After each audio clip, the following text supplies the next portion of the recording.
The movie begins with a chilling mystery that has haunted everyone for over a decade. What if the girl who vanished 13 years ago finally reappeared, but nothing was as it seemed? Imagine a bright, intelligent young woman named Lena, full of promise and beauty, whose life shattered in an instant. One ordinary morning, her phone simply switched off and she was gone, vanished without a trace. The police launched every search imaginable, chased every lead, interrogated everyone close to her, but every path turned into a dead end. Lena had evaporated from the world. For 13 long years, her family lived in agony, clinging to the faint hope that she might still be alive somewhere. No one could have guessed the horrifying truth. She had been trapped in unimaginable captivity, forced into the role of wife to a twisted, controlling man, bearing him 2 children in that nightmare prison. Deep inside that sealed house, the children played innocently with their mother, unaware of the terror woven into every moment. But the instant the doorbell rang, everything changed. The kids snapped to attention, lining up perfectly, raising their hands high for inspection. Their father moved methodically through his ritual, checking for any violation of the countless rules that governed their existence.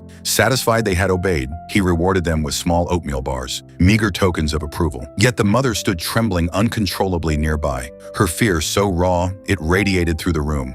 The husband noticed immediately. In a cold, measured voice, he warned her not to cry in front of the children. Tears were against the rules, and rules in this house were absolute. Punishment followed swiftly for her lapse, a stark reminder that she, like the children, had become little more than a pet under his iron control. That very night, desperation finally cracked open an opportunity. The mother, Lena, seized her chance and fled into the darkness of the woods. She ran blindly until she stumbled and fell. Headlights pierced the night. A car approached. She staggered to her feet and waved frantically for help. Moments later, sirens wailed as she and her daughter were rushed away in an ambulance. The girl, calm beyond her years, recited her mother's name and blood type without hesitation. "Mom told me to remember this," she explained matter-of-factly. Then Lena's heart rate spiked dangerously. Monitors screamed. The nurses called her name, but she slipped away until her daughter leaned close and whispered, "I'm still here." Those 4 simple words pulled Lena back from the edge like a lifeline. She stabilized just enough for them to reach the hospital. At the emergency entrance, chaos swirled. Lena was wheeled straight into surgery, leaving her daughter alone in the cold lobby. A kind nurse named Ruth stepped in to care for the girl. The moment they met, the child automatically spread her arms wide, an instinctive gesture drilled into her from years of conditioning.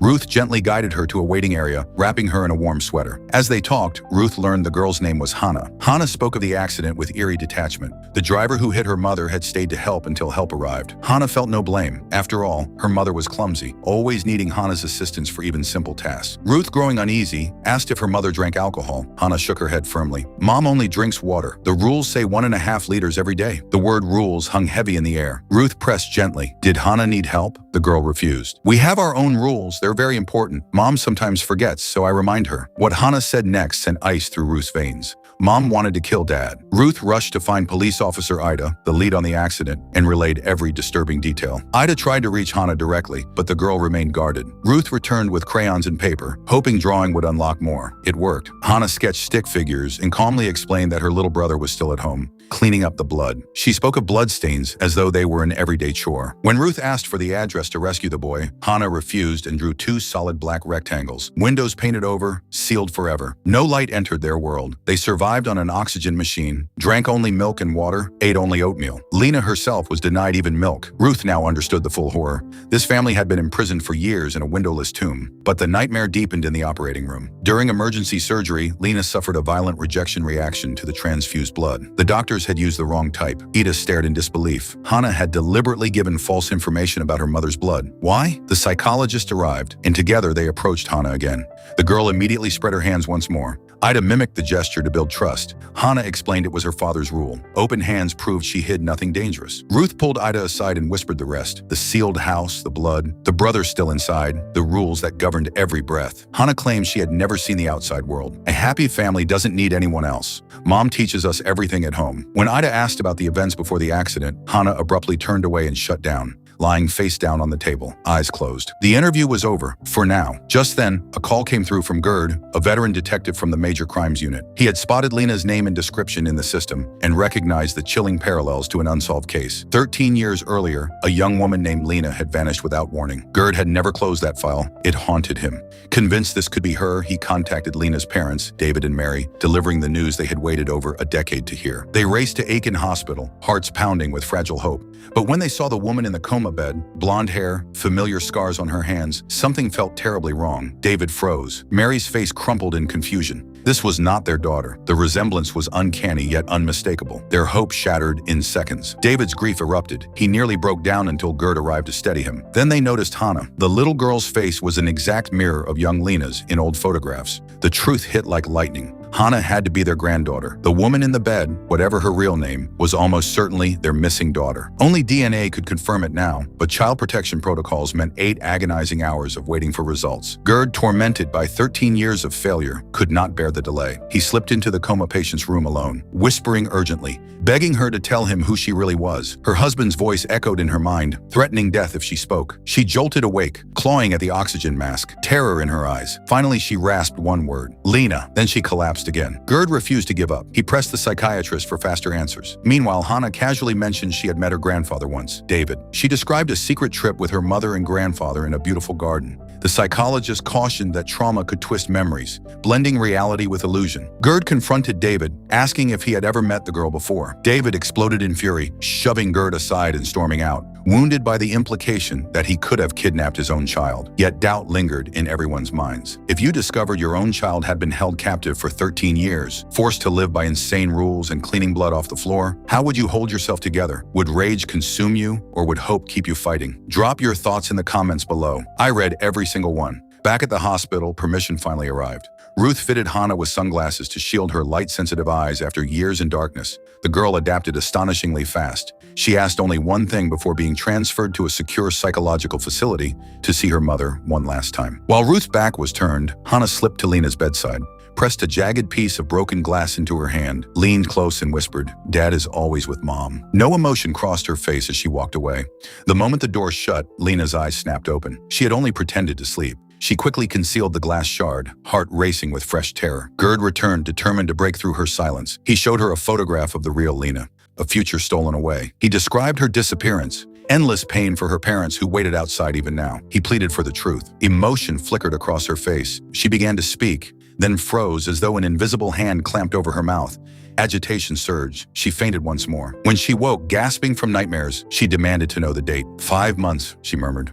Gerd understood instantly. She had been imprisoned far longer than 5 months, but fear still bound her tongue. He asked about Hannah. Always there, she confirmed. He pressed about the boy. She did not deny his existence. The police mobilized, racing toward the accident site and beyond, desperate to find the house, the boy. Suddenly, a man burst through the perimeter, claiming to be a local patrol officer on duty. But Ida, sharp and suspicious after her long night guarding the site, froze. She remembered a suspicious car idling nearby the evening before, close enough to watch, far enough to flee when she started toward it. When she questioned this new arrival about his whereabouts last night, he insisted he only patrolled mornings and evenings. His story didn't add up. Ida's instincts screamed that something was terribly wrong. Deeper into the investigation, the trail led to a restricted military zone, an isolated stretch of land sealed off and heavily guarded. While the team debated entry protocols, frantic breathing echoed from the trees behind them. Someone was hiding, panicking, close enough to hear every word. Ida contacted the counterterrorism unit, pleading for access. She emphasized the life of an 8-year-old boy trapped inside, invoking the officer's own role as a father. Her words struck home. He authorized an immediate breach, but just as the team advanced, the same patrolman reappeared, urgently trying to halt the operation. Ida brushed him aside and pressed forward. They had barely crossed the threshold when the ground erupted. An explosion ripped through the underbrush, followed by screams of agony. Ida rushed toward the wounded, only to be yanked back. Mines. The area was rigged with deadly traps. No official records existed of any military ordnance here. These were fresh, deliberately placed by human hands. Pressure mounted from above, but Ida refused to retreat. She demanded the bomb disposal unit. Methodically, dangerously, they cleared every explosive device. Finally, the path was open. A rescue dog locked onto a scent and led straight to a concealed, windowless structure buried in the forest, the prison they had been hunting. Before breaching the door, Ida radioed Gerd one last time. She needed confirmation from the woman in the hospital bed. Was anyone else inside besides the boy? The faint voice answered yes, a man. Heartbeats thundered as the team entered. In the dim, stale air of the main room, a body lay slumped in the corner, covered by a sheet. Ida lifted the cloth. What she saw nearly made her retch. The man's face had been savagely mutilated, slashes carved deep, post-mortem, with brutal precision. Gerd's urgent voice crackled over the radio. Had they found the boy? A woman nearby, one of the first responders, whispered that the child, Jonathan, would be hiding under the bed in the nursery. Praise him, she urged. Tell him he did everything right. Ida knelt, speaking softly. You did everything perfectly, Jonathan. You followed the rules. The boy's eyes snapped open. He remained motionless for a long moment, then drew a shuddering breath and grasped Ida's hand with desperate strength. Relief swept through the team like a wave. They had him, safe. Back in the hospital, the woman, still haunted, asked the question that had burned inside her since the escape. Where is the man? The answer came gently. He was dead. For the first time in months, she exhaled fully. The voice that had terrorized her, the constant threat in her mind, was finally silenced. With the immediate danger over, she found the courage to speak her real name, Jasmine. She had answered a job at promising high pay and a fresh start. Instead, she woke in a cold warehouse, wrists and ankles bound. A man entered, calling her Lena. She protested. She wasn't Lena, but he ignored her.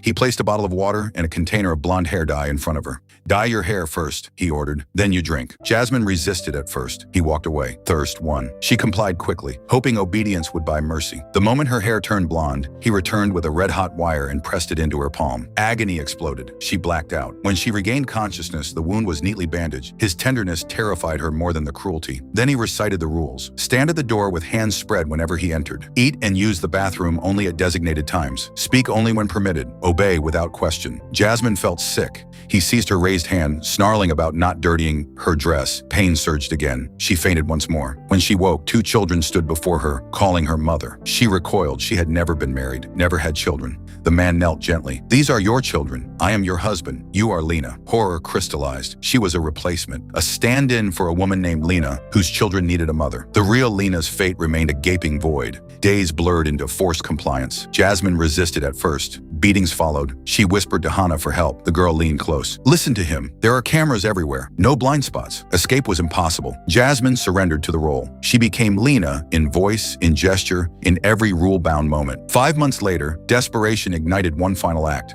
While the man was distracted, she smashed a crystal ball against his skull and fled into the night. She didn't get far. Headlights blinded her. Impact, darkness, then the hospital, and Hannah by her side. Now the police scoured the house. Gerd, haunted by 13 years of sleepless nights over the original Lena's disappearance, examined every inch. Surveillance cameras blanketed the place, omnipresent eyes. In the children's room, he found a child's drawing. A vibrant garden bursting with green, 2 figures recognizable as David and Mary, Lena's parents. Hannah had never left the house, yet she met her grandfather there. The garden was fantasy, painted hope, a child's way of keeping her mother's stories alive. Gerd's chest tightened. Lena had poured love into those drawings, even as she faded. They traced the router feeding the cameras. When power was cut, red lights flashed inside the house. A voice shouted, "Bomb!" Everyone bolted. The structure erupted behind them. The man's paranoia had been absolute. Traps, explosives, no loose ends. Autopsy results arrived swiftly. The dead man died from a single blunt force blow to the neck, clean from behind. The facial mutilation came later, inflicted with the same crystal ball Jasmine had used. His DNA matched neither child. He was not their father. He was likely an accomplice or a decoy. Forensic revelations piled higher.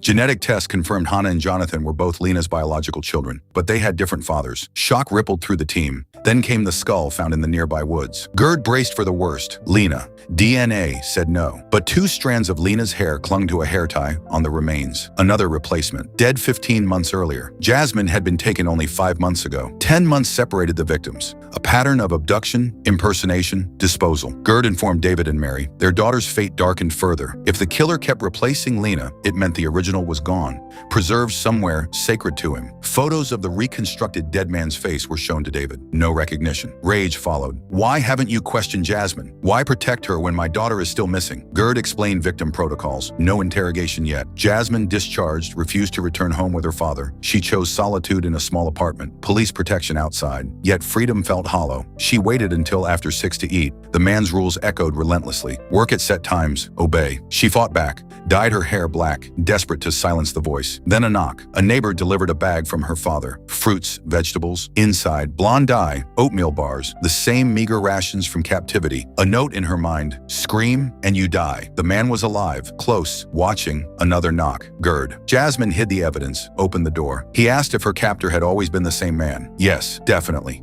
Gerd showed the reconstruction photo. Jasmine's blood ran cold. This was the driver who struck her during the escape. The panicked face that lingered in her memory. She stammered, tears rising. The voice urged silence. She claimed recognition, then broke down. Gerd backed off, sensing the fracture. But her reaction confirmed it. Multiple players in this long horror. Jasmine realized escape was illusion. The police uncovered more graves in the forest, female skeletons, all dressed identically, same shoes, same palm scar, all labeled Lena in death. Each had been abducted alone, forced into the role, tasked with raising Lena's children until replaced. Lena's body remained missing. Gerd theorized, the killer preserved her in a place of profound meaning to him. She was the original, the irreplaceable core. Without new leads on the man's identity, the trail threatened to go cold once more.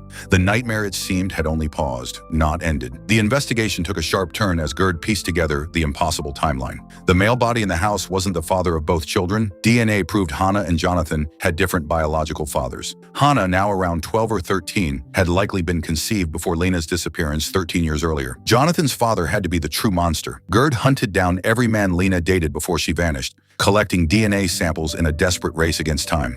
Results eliminated Hannah's father. He had his own family far away, no ties to the horror. The killer could only be Jonathan's biological father, the shadow who had orchestrated everything. Meanwhile, the children entered psychological care. Hannah adapted quickly, almost too perfectly, while Jonathan shrank from every touch, every new face, terrified of breaking invisible rules. One quiet moment, Hannah leaned to her brother's ear and whispered that if he didn't try harder, their father wouldn't come to take them home. She still believed he would arrive any day to collect his perfect family. Ruth, the compassionate nurse who had first cared for Hannah, brought the girl a storybook as a gentle gift. Hannah's first instinct was to rush to the nearest surveillance camera and hold it up proudly, announcing she was showing it to her father so he could see she still followed the rules. Ruth's stomach dropped. She stared at the camera, unease crawling over her skin, then called Ida. No answer. That night, Ruth returned to a pitch-black apartment. The power had tripped at the breaker. Relieved it was only a fuse, she reset it until a faint noise echoed from the back room. She stepped inside to investigate. The next morning, Ruth was found dead. Police ruled it an accident. She had fallen from a ladder while changing a light bulb. No signs of struggle, no evidence of foul play. Ida refused to accept it. She visited Hannah with a stack of suspect photos.